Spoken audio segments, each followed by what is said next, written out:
Let me just make this point again. So, the July 11, July 9, you know, but the makeup is October 13. Natively unstructured disordered proteins.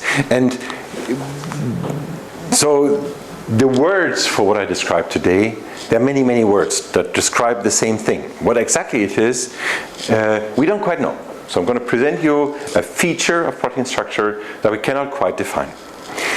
It all goes back to work from Keith Dunker, who got a bachelor in chemistry, so essentially a biophysicist if you look at it. Lots of publications. He's influential, he has a very high H index, but even more influential because he completely pushed a new field, and that's this field of disorder, as I refer to it here for simplicity. Structure determines function is the thing, the credo that I've been praying here. And again, I said, you know, DNA is the information content of the genes transcribed to RNA, translated to proteins. Proteins form unique three-dimensional structures, and that is important for the function. I have talked about, yes, dynamics is important, but essentially that function comes from order, from the fact that the same thing does the same structure again and again and again. And here we have a violation of that rule. We have examples where you in fact, in trypsin and the inhibitor is one example, there are many others, where two molecules bind. It's the opposite. This is exactly the rule. So two molecules bind because in fact they look like key and keyhole. So there are two, if you want, mechanical objects that are complementary of each other, and they fit. That's a lot of the protein actions work like that. Then we do know, and that's calmodulin that I talked about earlier, where we have a swing of these helices in order to perform its function. Yes, proteins are dynamic, but the way calmodulin does its function is, although completely dynamic, always the same dynamic. It does not sometimes swing that way and sometimes the other way. It's always swinging in the same way. The dynamic is always in the same way. In this sense, it's also completely fixed. This is a slide from Arthur Palmer at Columbia University. So what you see here is the time scales, and I should have possibly presented that earlier. So this is in the order of several minutes here, 10 plus 3 seconds. The scale is seconds here, 10 by the 3, 10 by the 0, 10 minus 3, minus 6, minus 9, minus 12. Folding is, as I indicated, on the time scale of up to minutes. Okay? Some proteins fold a little bit more rapidly. So folding is the process by which proteins thrown into solution adopt their three-dimensional structure. That's called folding. And that happens here on this time scale, right? In the minute ballpark. Catalysis, ligand binding reactions are shorter. And then there are vibrations within the protein. So the dynamic of a protein is partially the vibration that it has. More importantly, however, the kind of possible motion it has in order to bind ligands. But there is a spectrum of these functions. To do ligand binding, to do folding, to do enzyme catalysis or regulation. Now here's a different story, and that comes from Peter Wright's review. Imagine a situation where you have a peptide. So the biologists call peptide things that are not quite proteins, so short stretches of proteins is one way to call it a peptide. This is a little bit longer one here. That is such that it sort of does not adopt a unique three-dimensional structure. Let me give you the operational definition that we typically use for natively disordered. Natively disordered means that you have this thing, you shine light at it. Again, you know by now that you cannot do that. But if you could shine light at it at two different time points, what you would observe are two different things. Okay? And that, you know, when you look at this thing, you can easily imagine, because there's a lot of flexibility in this thing. Now, there is no immediate hydrogen bond. There is nothing that sort of provides the kind of scaffold rigidity that allows this thing to stay stable, right? It will change. It will flop around. That means two different time points, two different structures. While the typical protein structure that I talked about 2 different time points, same structure. Okay? Again, we cannot observe with light as a simplification, but if you could, then at 2 different time points for a regular structure would essentially see the same thing. Okay, within 0.2 nanometer or 2 angstrom or 3 angstrom or something like that, but within that you essentially would see the same thing. Okay, for calmodulin there are bigger swings, but still, bound or not bound, you would essentially see the same thing. Not for that thing. This could be completely different, right? There's absolutely no rigidity here. This is just like a snake or like a rope so that you can move in all directions. Okay? Yes? Should we call the first sequence unfold or folded? That is exactly what people typically call an unfolded sequence. And in fact, exactly folding typically is visualized exactly that way, that you begin from something that is stretched out, because that's the way it comes off the ribosomes, that's the way proteins are made from the RNA, and then they fold. Then they fold. A fold, essentially the definition of fold is a dynamic process by which you reduce the exposure to water, so become compact and fold a unique 3-dimensional structure. Anyway, in this particular case, however, what this thing is not doing is not folding. So you throw it into solvent and nothing happens, as in it moves around. It wobbles around like a snail. It snakes around, it ropes around. So it adopts all kinds of conformations, but it keeps changing. Now it binds to that molecule. Upon binding, what you see is an induction, or fusion, whatever you call that. So after the binding event, what you see is a molecule that now has a regular secondary structure, in this particular case. So regular secondary structure, by now you all recognize these 2 helices here, or the one long helix that has a bend in it. Right? Now in this state, you shine light, if you could shine light, at 2 different time points, you would observe the same thing. So in some sense that is like folding, but it's not folding on its own. And that's why people call it natively unfolded, natively disordered. Because in its native conformation, native means in its conformation alone, sort of when it's born in some sense, the conformation that is unique to that peptide, that protein, in that conformation it is just not folded. It finds a partner, it folds. So this review here has several different ways of having unstructured or natively unstructured or natively disordered regions. And by now yes? And are these proteins folding when binded to other proteins in the same way? Is it unique in the structure? So in this particular case, well, again, there are answers in the literature to your question, and I want to avoid them, because they are not that convincing in my view. There are in fact different ways, so there are some sort of different principle, but essentially the same physics. In that sense it's the same. Now just stay with this example. What you could argue is we have a helix, a sort of bent helix that binds into a molecule, and that the literature, protein structures, the PDB is full of this example. So in that sense it is the same way. Okay? Now, what is new here is that before the binding event, you don't have a helix. So typically when you see that thing in the literature elsewhere, then in fact you come up with this possibly a long helix that then bends. Or you come even with a bent helix, and you bind exactly into that binding pocket that fits to it here. In the end, when I show this picture, you would argue it looks the same. But the dynamics of the situation is different. Okay? Now, we begin to, you immediately see that now you can argue. If you, at the end of the day, form the same contacts or the connections by physical energy, is that the same binding? Or is the binding the way to get there? Is the binding, how they bind, do they bind the same way? Back to your question. Does it involve how they look before?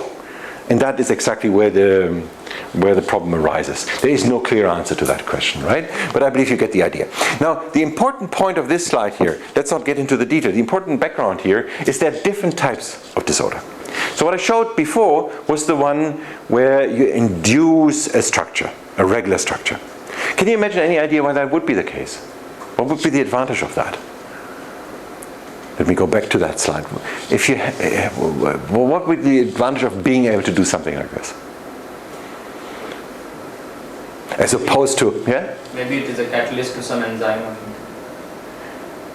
Yes, it will have a certain binding partner, that's true. But my question really is, if you started with a protein that already is structured before it binds, that could also catalyze an enzyme, right? Could also catalyze, I mean, enzymes catalyze a reaction. So that could also catalyze a reaction. That could also act as a enzyme, or bind an enzyme, right? So what's the special thing here? Make it, to do a function we need specific function. Yes, but that's what I'm saying. You know, you start, just visually take those helices out, and we have two alternatives. We have the alternative that you start with this floppy thing, or you start with these two helices put out. Both would bind the same way. Well, each would take just a few genes to encode a protein that can be used as a placeholder for multitude of functions. That's exactly the point. So the idea is maybe by being flexible, you could bind different things. Okay, what I show here is the helices. But maybe the same thing could bind differently. Maybe this thing could, for instance, just to make one point, wrap around the whole thing and become a lasso. Or something like that, right? And that is in fact exactly the idea. That's one way in which the rationale for this natively disordered regions is, these are regions that, yes, they are floppy, and that is in some sense a danger for the cell because you have to shield them. They could aggregate to anything if they aggregate too many things, which becomes a new problem of keeping them out of trouble in some sense, right? Binding to things they shouldn't bind to. As long as you guarantee that, you suddenly have the opportunity with the same gene or with the same protein to do two different things. And that could be a great power. Okay? That's one way in which we in fact see disorder being used. Another way in which we see disorder is really, so imagine you have this long floppy thing and you sit at the end of some protein. By being long and floppy, what you sample is a huge space. And that sample could have two reasons. Why would you want to sample a big space? Could you imagine anything? To search, to bind, for example, with another. Sensing, yes. Search, bind is a little bit of an overinterpretation. People believe that, but much simpler is the first part of what you imply is that you sense the environment. Yes, so you sense an intruder, sense a binding partner, simply because you have a longer reach. But there's another extreme use of the same idea, the same principle, and this is something, if you move around say you are in some crowd, right, and you move around like this, then, well, you get in trouble. That is certainly true. But as long as you're not in trouble, you create space around yourself, right? At some point, somebody is going to tell you that this is not good, and that may become violent. But as long as this person has not come, you create an immediate environment around you where nobody comes, right? Filling material. Like the Amazon boxes that you send, right? You have something that does not allow intruders. And that, in fact, is also one reason for those. They are supposed to not adopt in those cases, they do not look like that ever. So essentially they stay out of any binding whatsoever, and their functional role seems to be to keep things out of their way. Yeah? Can they be trying to break? Can they protrude out? We have not seen this in transmembranes. I cannot answer your question in any other way. Yeah, there was another question. If there are more than one binding site, then how will they give priority to which site they should attach? So this is something that is heavily being debated, but the current assumption is much simpler than you think. What do you believe it is? First come, first serve. What did you say? First come, first serve. Yes. That is now, in fact, the advantage that you have, that you can bind several things, brings immediate disadvantage. You have to have some regulation. And some regulation is exactly first come, first serve, implies that whatever you find first, you bind to. So if that is not what you're supposed to bind to, then there must be a regulatory mechanism that prevents you from binding to the wrong things. As long as you have that in place, first come, first serve is a good solution. And as long as you have others, that if that doesn't do it, something else could bind over. Carlo, you had a question, or? You answered. Oh, sorry for that. So let me get back to work from Jinfeng Liu. And that is now a long time ago. So we're talking about something that happened 15 years ago, roughly. So 15 years ago, what we began to see in the analysis of proteins is there were regions where you have very little helix and very little strand content, over 70 and more residues. My immediate reaction when I saw these for the first time, okay, in 92, I put up one of the first internet servers in molecular biology, Predict Protein. In fact, the first one for structure prediction.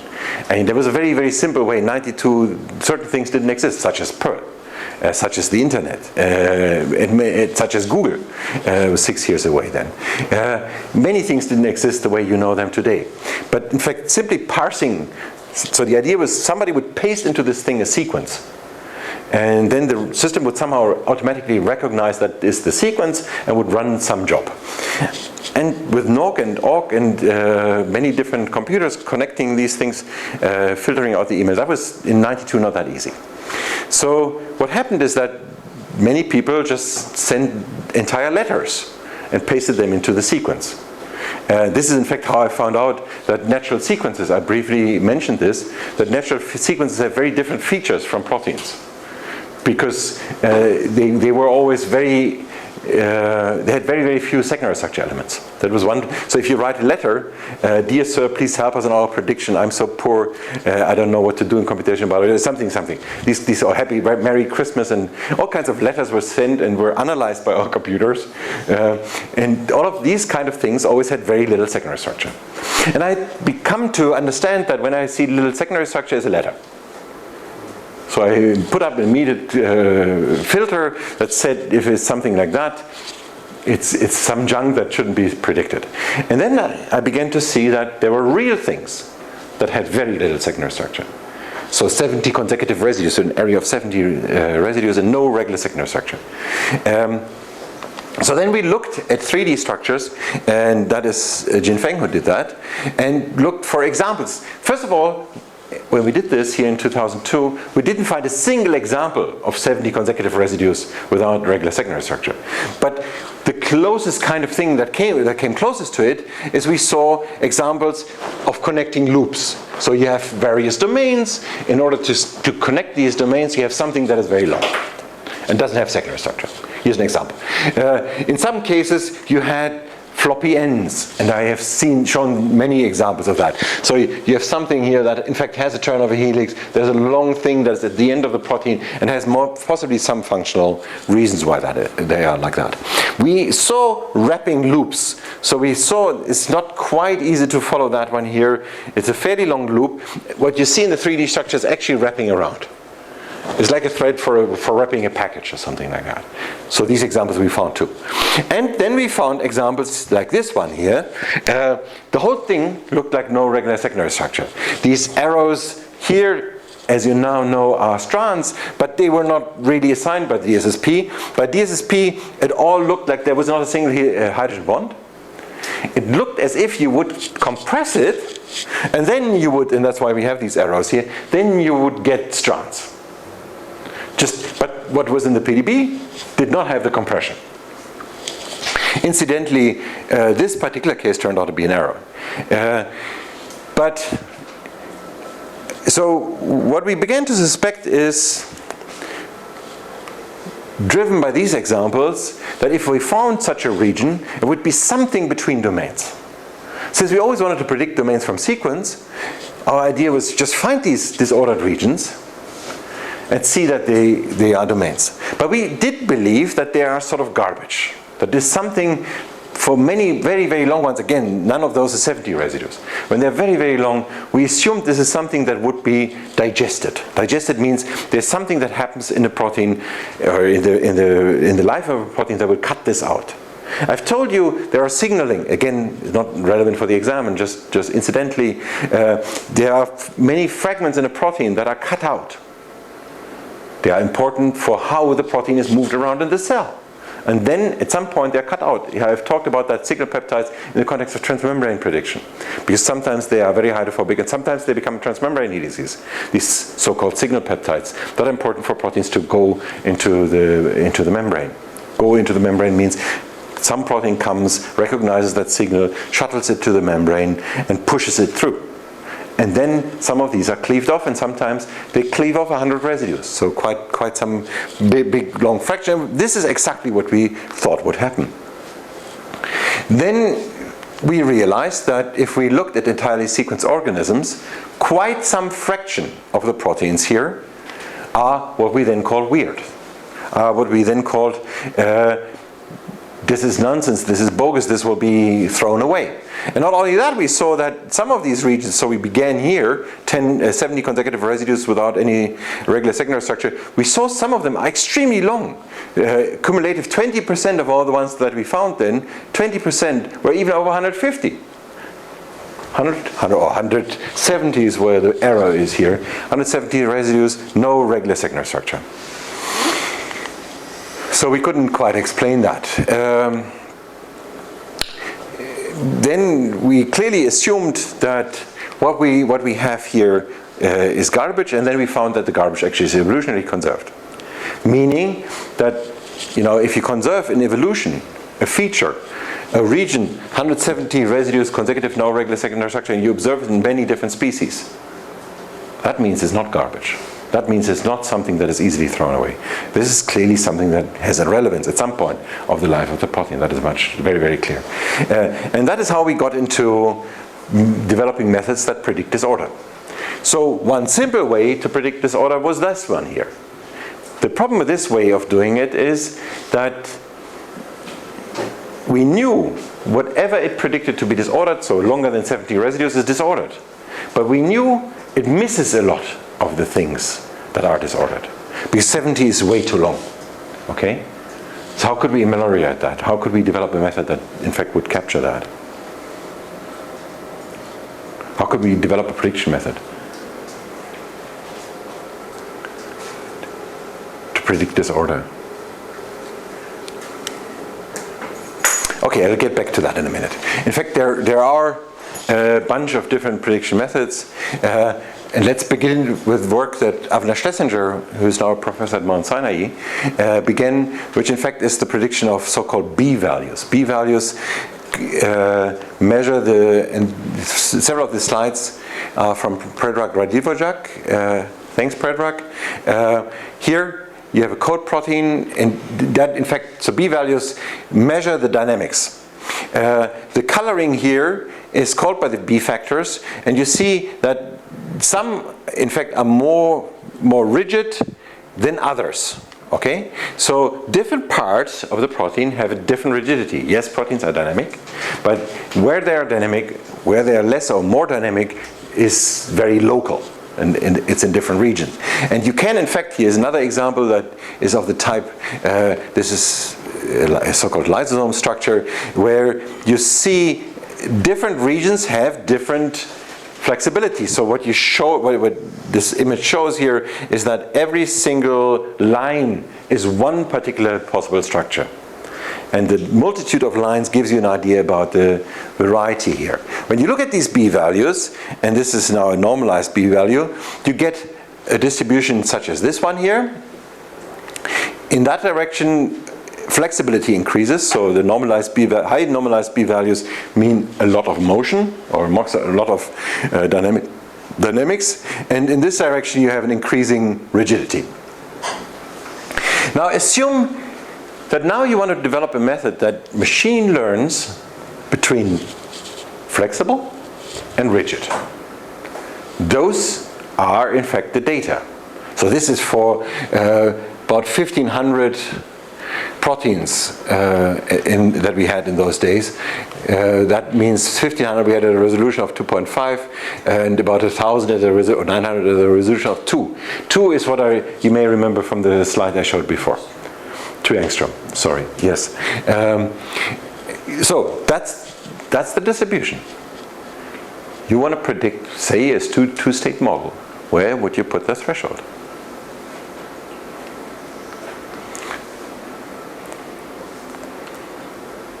How would you machine learn that? So one sort of hack solution that many people try out of the problem is to just learn the value. Typically, there's not enough data to really reproduce the exact value. We did that too, and there's a correlation, but this, I believe, still was not arguably not enough data to really get the value precise enough for that. So then ultimately you're bound to trying to put a threshold, so I have a two-state model, or three-state model, but let's begin with a two-state model. If I were to force you to draw a threshold such that right of that threshold you say this is flexible, left of that threshold you say is rigid, and that you use all the data that we plot here to train a machine learning device. Using sequence features as input, because those values you only get when you have a 3D structure, and you want to predict this from sequence alone before you know it's 3D structure. So where do we put the threshold?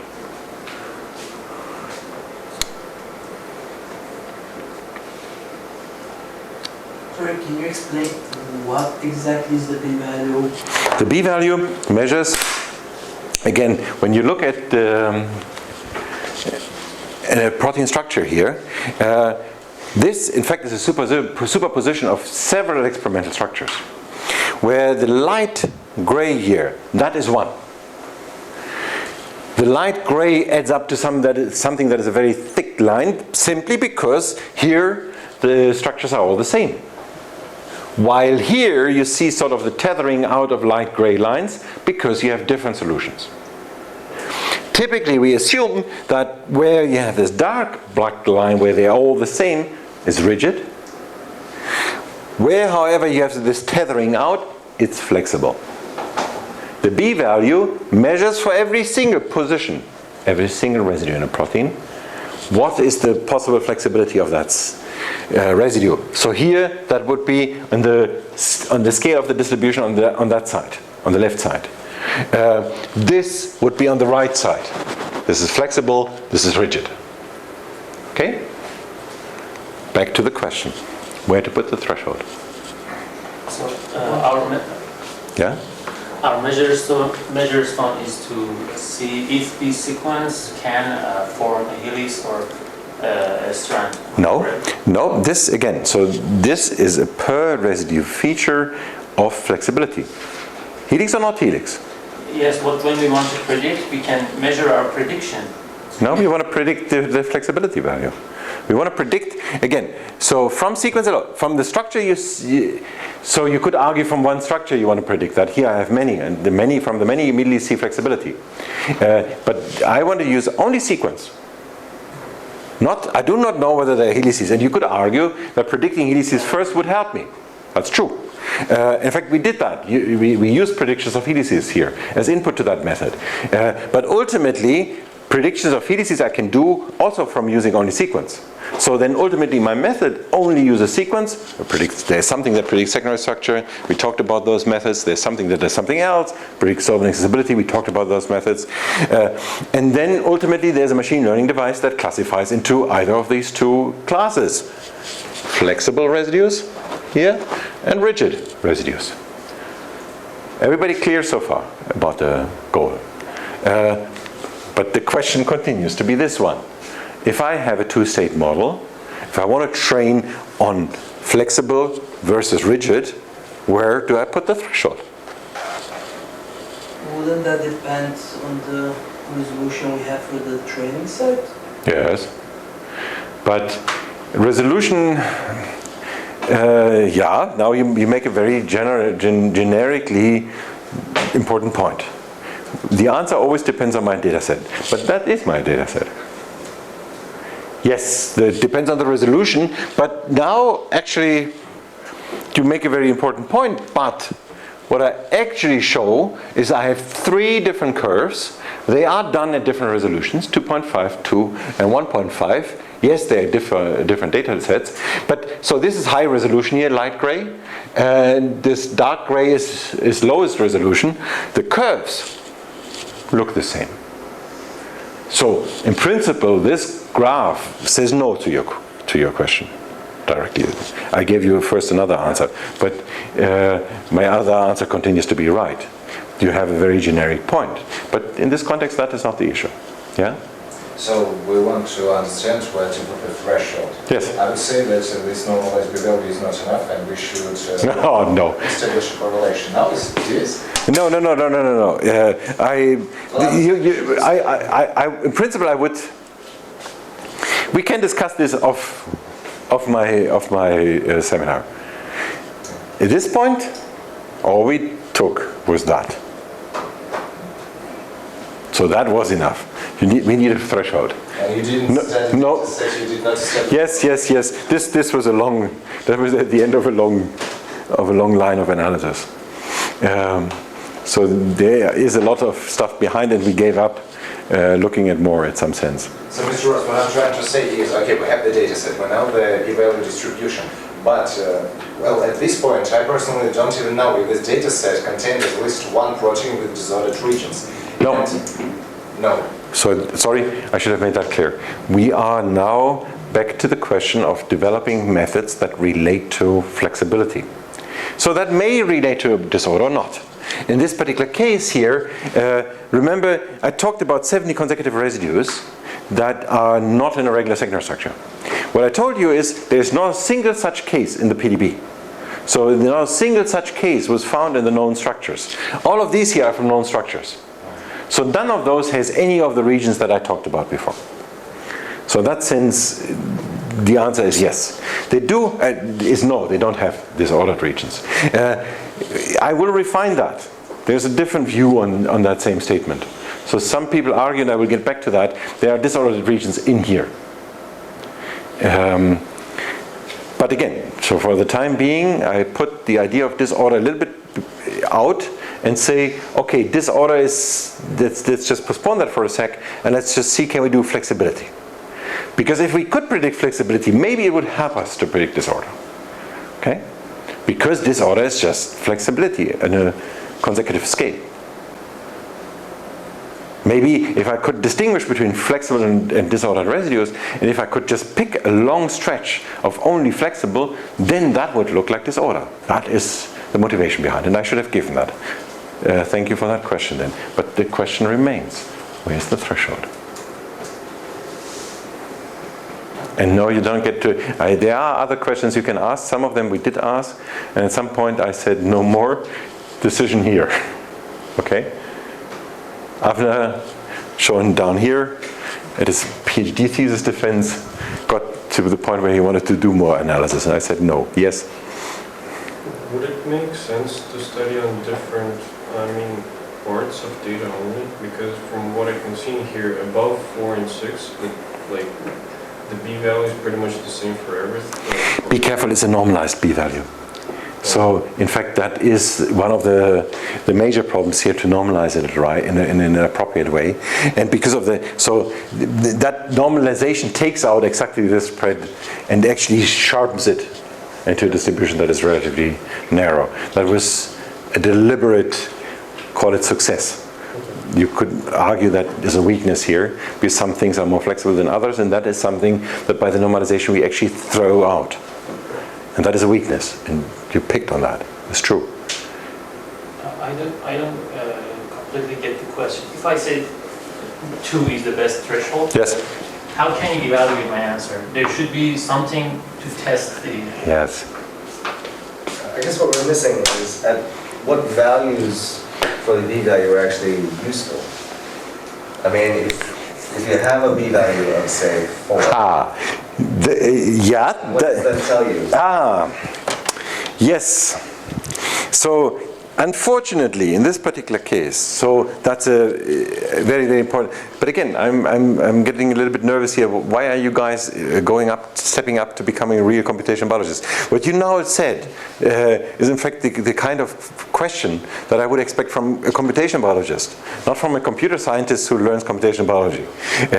You moved too much ahead. This is not good. You're on a lonely hill there. Don't stay there. So a computational biologist should go out to the experimentalist and simply ask, guys, can you tell me what is scientifically meaningful? In that particular case here, Avner did that, and there is no simple answer. So there clearly is no one threshold, 2, 2.5. So different contexts, and that ultimately relates back to what he said before, that they actually use the actual value, not the normalized value, typically. Because they typically, and then for one particular protein structure, they give you an answer. But that will not teach you how the other one will look. And it looks very different between proteins such as enzymes and more structural proteins. In that sense, that did not really solve this problem.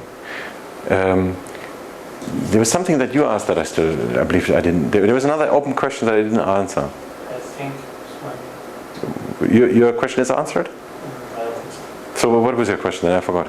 I'm saying, how will you use the... Yes. Sorry, yes. So your question ultimately, and that's a very, very important one. And I, again, my hat. I'm very happy. If you learned that in this course, then I feel proud. If not, congratulations. So whatever your choice is, whatever your answer is, it's very important that you come up with a mechanism to tell me how you assess it. If you said 2, that's the way you picked. How could you assess whether 2 or not? 2 is better than 1. Any idea how we could do that? But in what sense? We need to establish also how to measure the Exactly. flexibility. Exactly. And you said that we would try to find correlation between flexibility and frequency of occurrences of protein disorder. We will get there better, but before that, you can that would be one way of doing it.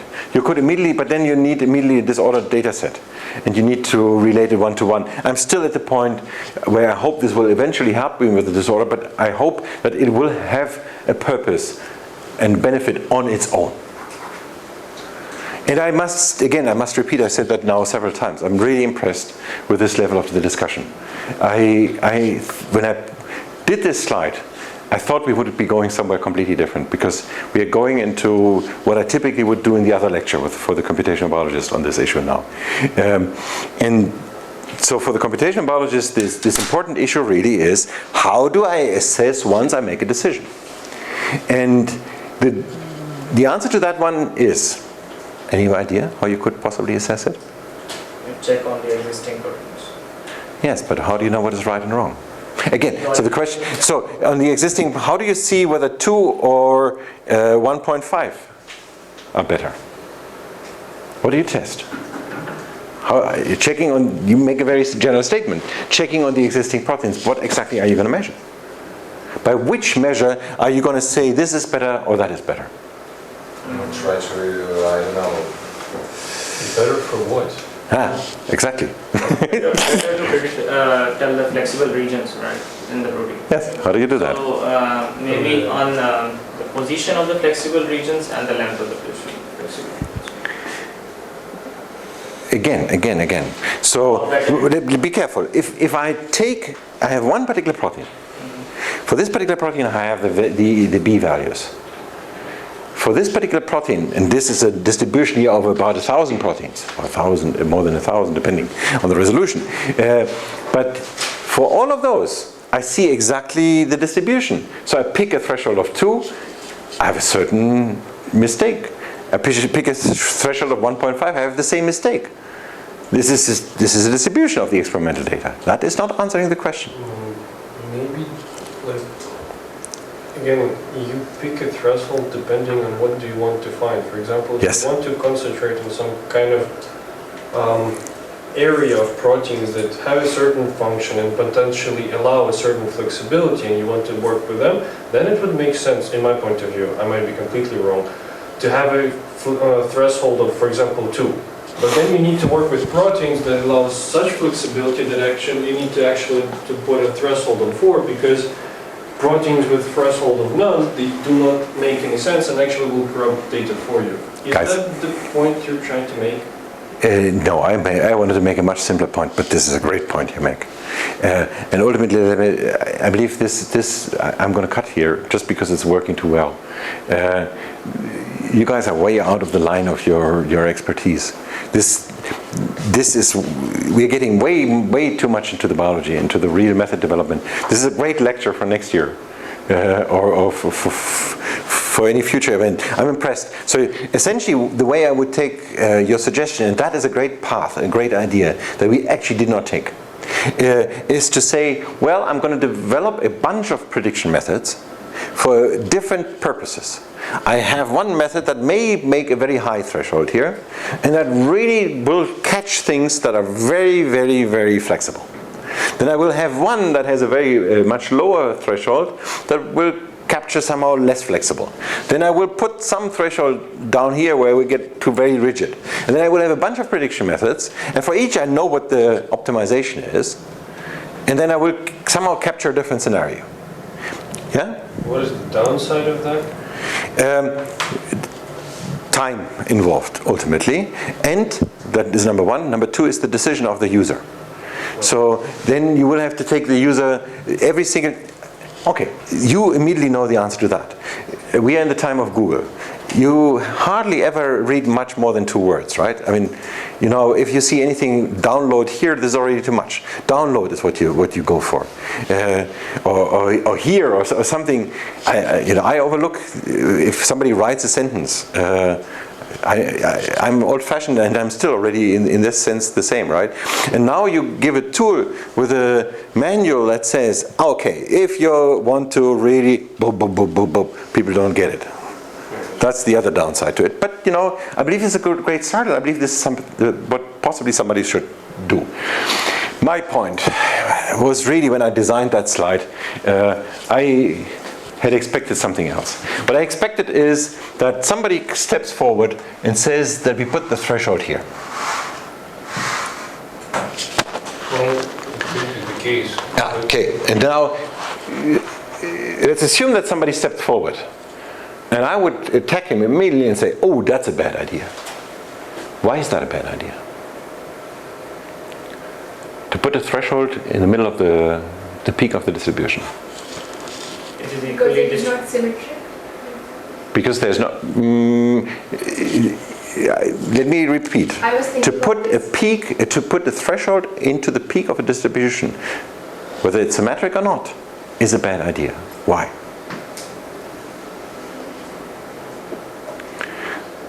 The point is that you always in the biological data have error. You always have some error, in particular in biology. So putting the peak here means that you put the peak exactly at the point where tiny differences make a big difference in terms of the site on which you are. So putting symmetry is not important. It's the same story. But putting it into the peak means that an epsilon movement of my peak will maximize the number that, if they were there by mistake, fall into the wrong class. Okay? You see that wherever you put the peak here, this is not the case. You go immediately below sort of half of the peak, you go to a value where now you make the same epsilon mistake, and you affect much fewer points. The mistake, the error rate, is always something that is happening here. It's happening here. No matter where you make the mistake, typically the mistake is proportional to that value here, right? So most likely the mistake will be the same here or here. But in this case, an epsilon environment here affects much fewer data points than an epsilon environment in this point. That's why it's always a bad idea to put peaks into the middle. This is what people do very, very often, but it's a common mistake. And that is what I had thought we would go to. That's what I thought would be sort of the computer science problem of this story. You got much further than that, yes? So the question, where should we put the threshold? The answer, we should not put it in the middle. Yes. So that means that essentially you can put one, and that is a little bit what we did here. In some sense, we did something like what you say. We have a strict and a non-strict.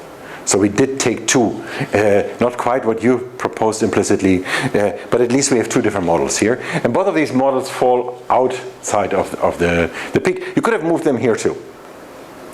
It is true that you typically try to somehow have, sometimes it's good to have similar distributions, so to have left and right a similar number. That's why we moved it a little bit more to the right. But The real biological question is, how do we test whether one threshold is better than the other? And the answer of a biologist would have been to in fact go out and look at evolutionary conserved regions. So we take the protein in mouse and human, where we know they do a similar function, and then we ask, what is the level of conservation? And we compare that to a set of proteins that are not related, that don't do the same thing, where we know that the flexibility and the rigid sites are different. So now we have to choose a threshold such that by the simple criterion, we separate these two. Meaning that things that are not related look very different, and things that are related look very similar. And there, now we can... Yeah? Oh. Okay. So we can simply move the threshold such that we optimize exactly that difference between not related and related. And that would be a way to test. But this was really not what I thought about today. This is what Predrag did here. So we have conservation of the B value is what this briefly establishes. What this establishes, that shows the amino acid usage for rigid in blue, intermediate and flexible in red regions. You see that the bars differ. Let's just look at the two extreme cases, blue and red. Blue and red differ, so different amino acids tend to be observed in different rigidity. That gives you some hope that you can predict it from sequence. And here is one way in which you can do that, and here are more detailed predictions, and here more detailed even. So it works. Here, that ended up being a cover of a journal Proteins here, where Avner had two examples. In one, he predicted the rigidity that is functionally important, and in the other one, he predicted the flexibility that is functionally important by this method. So in some sense, those are two examples where you ask the biologist whether your prediction makes sense. In this particular case, they did. And we took this because they worked both extremely well. They were not the only ones that worked, but they worked very, very well, because they were so extreme opposite ends of the spectrum. So the method did not only predict flexible regions, but rigid ones that are functionally important and flexible ones that are functionally important with these two thresholds.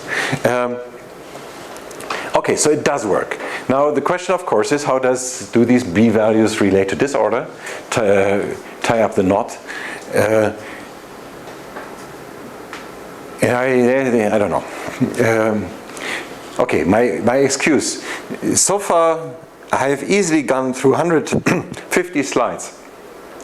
And many times I've gone through 150 slides in less than 60 minutes. Now I'm at 32. So things have completely changed. The beginning of the semester was just a different speed than now, and I'm too slow to catch up on this somehow. I'm surprised. Okay, how do B values relate to disorder? Again, that's a slide from Predrag here. Dark, black, low B factor, not disorder. Light gray, no, that's white is long disorder. Let's just look at the black here. Those are the 20 different amino acids. The black, again, is the low flexibility and not disorder. And the white is long disorder. So there's a difference. Okay? Conversely, high B factor is the light, dark gray here. That looks like the white, in some sense. So you have high B values, dark gray, on the level of particular amino acids. There's a similar usage of that amino acid for high disorder and for high flexibility and for long disorder. So somehow there's a correlation. And the correlation clearly is not there with the black. Okay? Still, at the end of the day, Predrag makes the point, and there are many, many more tables to go through to convince you of that, that ultimately B factors capture aspects of dynamics, not directly of disorder.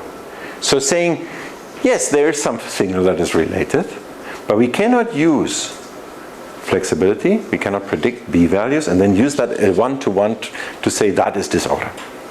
There's a correlation, but that's all. we cannot use it as a prediction method. Okay? That brings us to the next idea. The next idea was the one that I talked about. NOR stands for no regular secondary structure. So no helix, no strand for 70 consecutive residues, I said, works, but it's too long. We somehow need to shorten it. How can we possibly shorten it? How can we develop a method that learns from or benefits from the fact that this is right and predicts something like that for shorter residues? The simplest way you could do is you could argue, okay, if 70 is too long, why don't you put it to 30? Okay? Why do you believe we didn't do that? Okay, first answer, because we are idiots. Okay, we often are, but in this particular case, that's not the right answer. Not because we're not idiots, but we tried that. Because you didn't observe such short proteins. I don't know. Yes, there is a lot of the known disorder is in the ballpark of 30 consecutive residues. That would be one possible answer, yes, but it's not.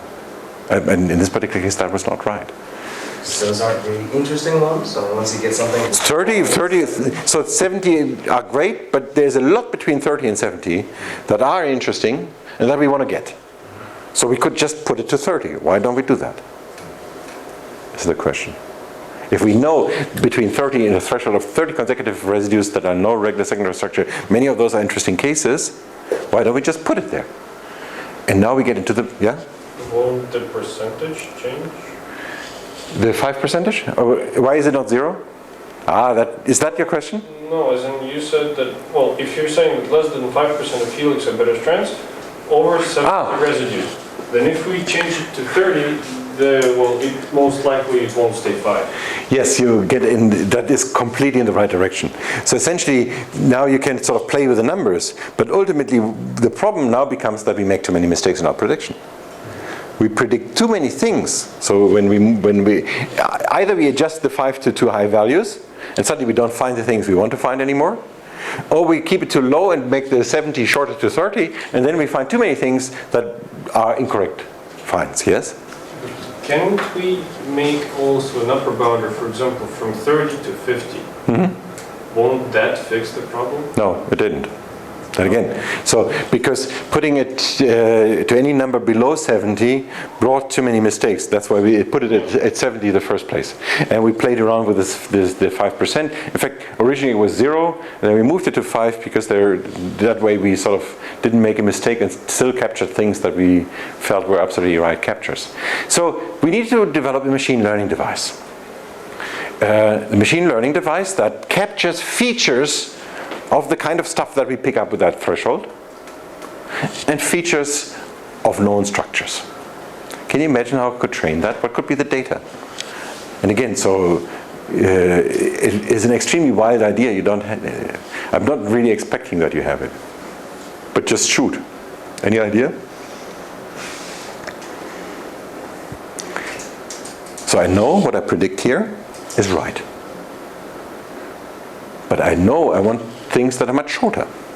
I know with this method, just using my secondary structure prediction method that I described to you, I'd make too many mistakes. I cannot just change the threshold. So I need a new machine learning device. And for that new machine learning device, I need to create data.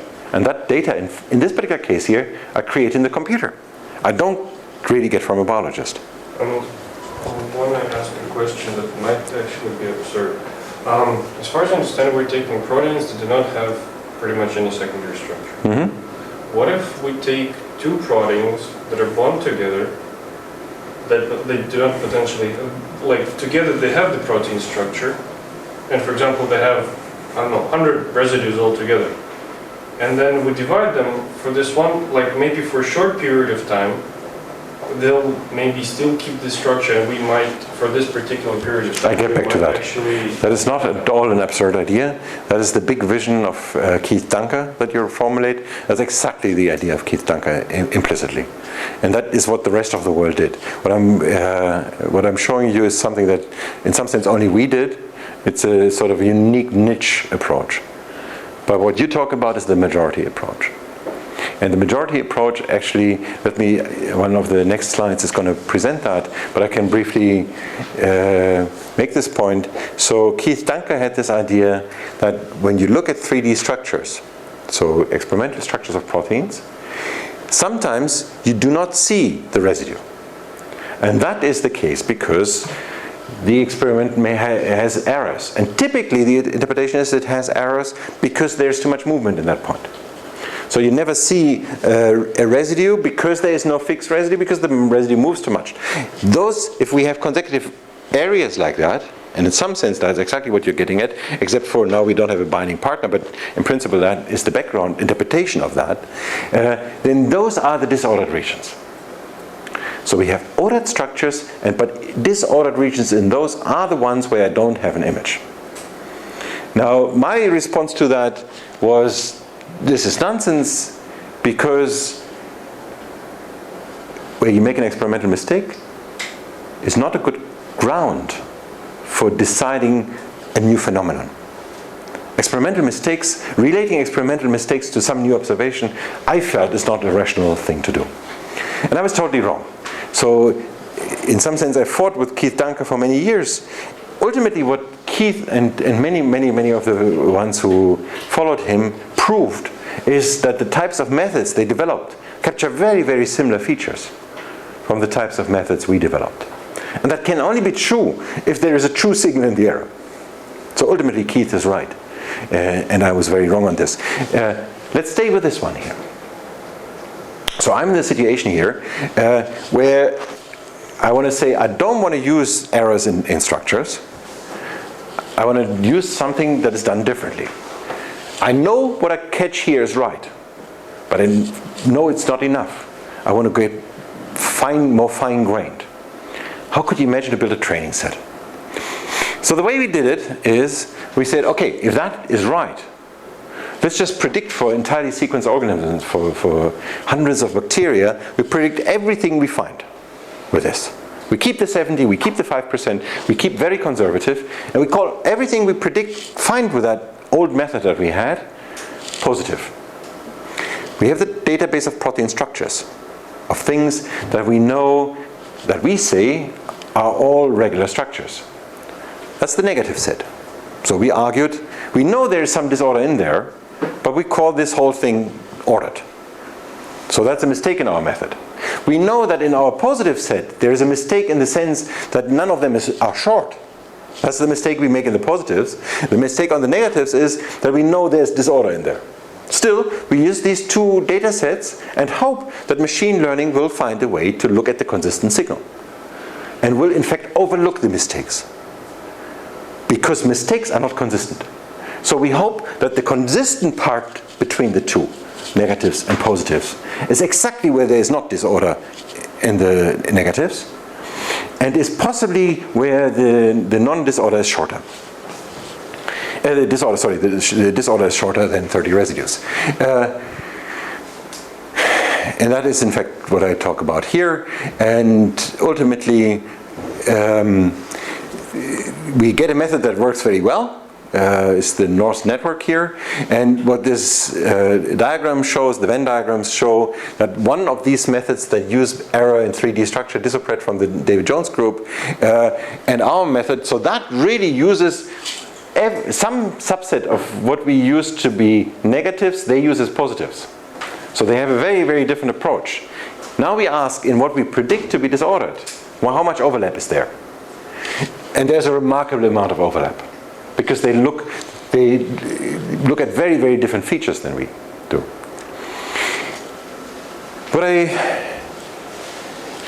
show here, and again we are getting into, I'm wrapping up long stories in just seconds, and I can really not get into the detail. So let's not look at that. The point that I want to make is that the method, in fact, can distinguish between something that is 30 consecutive residues, a loop, so no regular secondary structure, and is sort of nicely ordered, and the same thing as 30 residue loop that we believe is disordered. And this method learned the difference.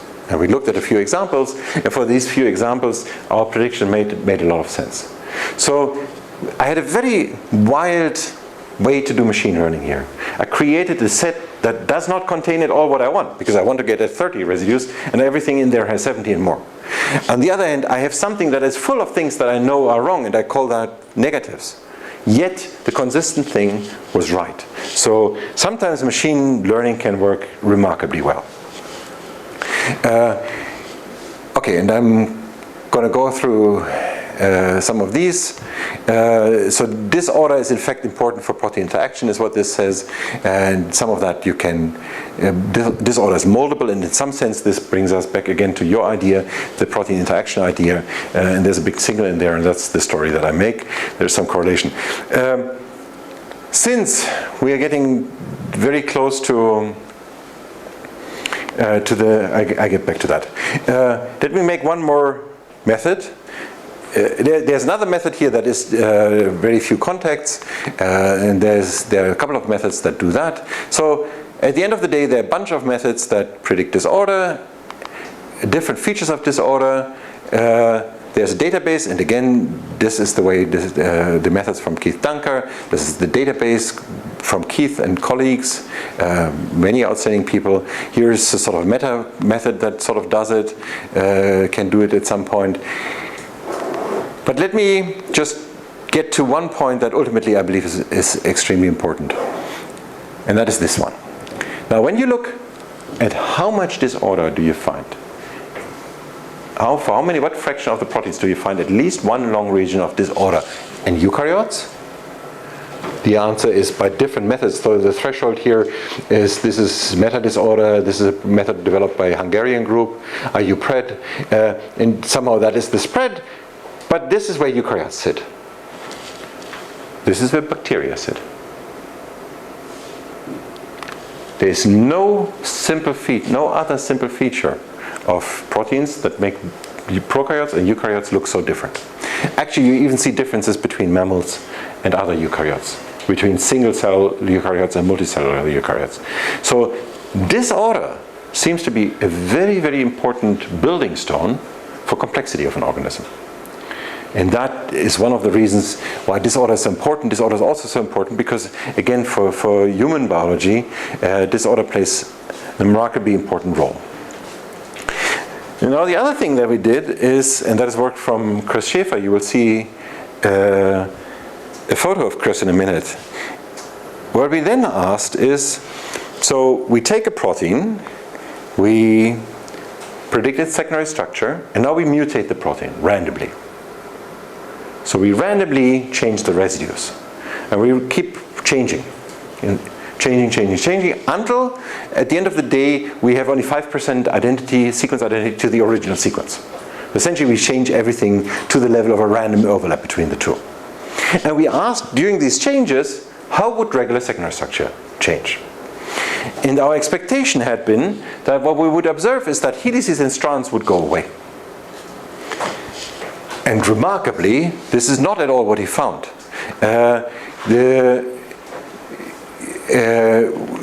Essentially what this one says, let's not get into the detail here, what this one says is that helices and strands stay the same on average. They change between helices and strands, which was totally unexpected, but ultimately the composition of helices and strands stays pretty flat, while disorder goes away. This is native, this is sort of 5% sequence identity, the level of disorder is clearly less. And the helix strand level I don't show is the same. And we saw then that in fact disorder is that is work from Esmeralda Vicedo. Disorder is also a way to adapt to an environment. If you are an organism that lives very much in the cold or very much in the heat, you change the disorder composition. And we found, Esmeralda and Avner found, that in fact proteins are more similar by the disorder content than by their evolutionary connection.